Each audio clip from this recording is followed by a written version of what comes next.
بسم اللہ الرحمن الرحیم۔ پہلا مسئلہ یہ ہے کہ مسلی کے لیے دوران نماز اپنی انگلیوں کو بجانا اور چٹھانا مکروہ ہے،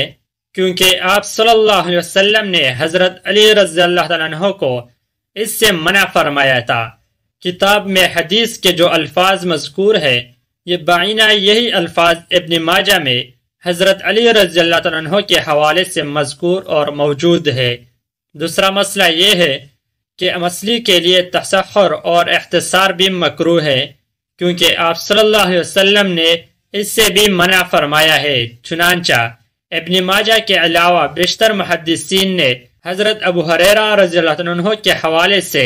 یہ روایت نقل کی ہے۔ صاحب ہدایہ یعنی اختصار کی تعریف یوں کی ہے، یعنی کھوک پر ہاتھ رکھنے کا نام اختصار ہے، اور نماز میں ایسا کرنا ممنوع اور مکروہ ہے، اور پھر مسلی کو بحالت نماز تحت السرا دونوں ہاتھ رکھنے کا حکم دیا گیا ہے۔ اب ظاہر ہے کہ اگر کوئی شخص اختصار کرے گا تو وہ سنت کا ترک اور ہیئت مسنون کا مخالف کہلائے گا، اس لیے بھی نماز میں ایسا کرنا مکروہ اور ناپسندیدہ ہے۔ انگلیاں چٹھانے اور اختصار کرنے کی ممانعت اس سے بھی سمجھ میں آتی ہے کہ دنیاوی محفلوں اور مجلسوں میں یہ طریقے اور اس طرح کی حرکتیں ناپسندیدہ ہے،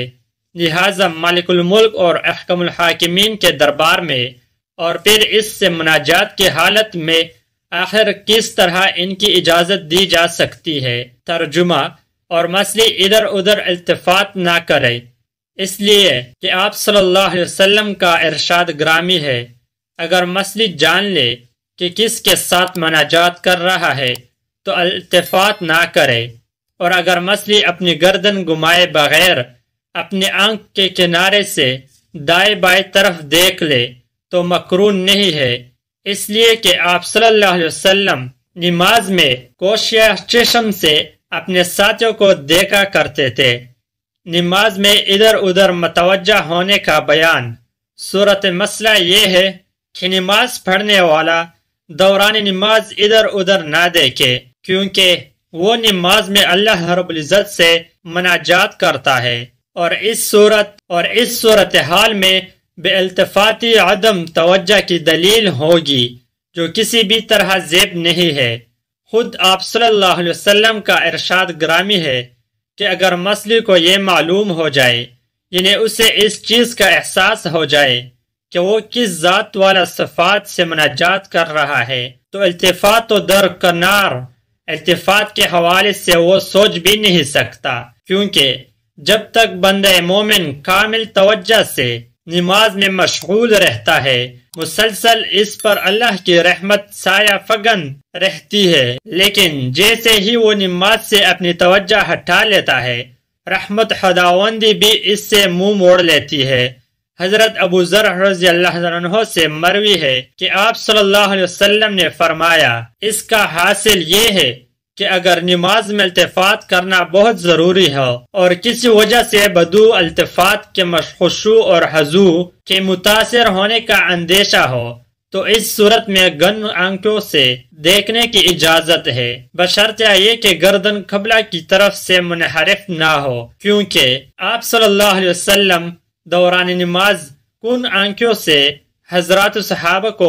دیکھ لیا کرتے تھے۔ آپ صلی اللہ علیہ وسلم کے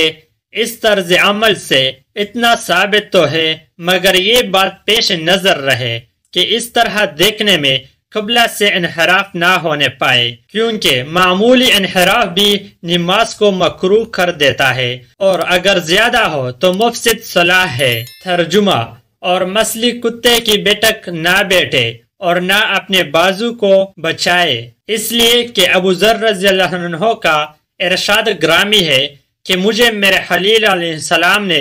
3 چیزوں سے منع فرمایا ہے، میں مرغی کی طرح چونچ ماروں، کتے کی طرح بیٹھوں، لومڑی کی طرح بازو کو بچاؤ، اور اکاہ یہ ہے کہ انسان اپنی سرین کو زمین پر رکھ لے اور اپنے دونوں گھٹنوں کو کھڑا رکھے، یہی صحیح ہے۔ مزید اسلامی ویڈیوز کے لیے ہمارے چینل کو سبسکرائب اور ویڈیو کو لائک کریں۔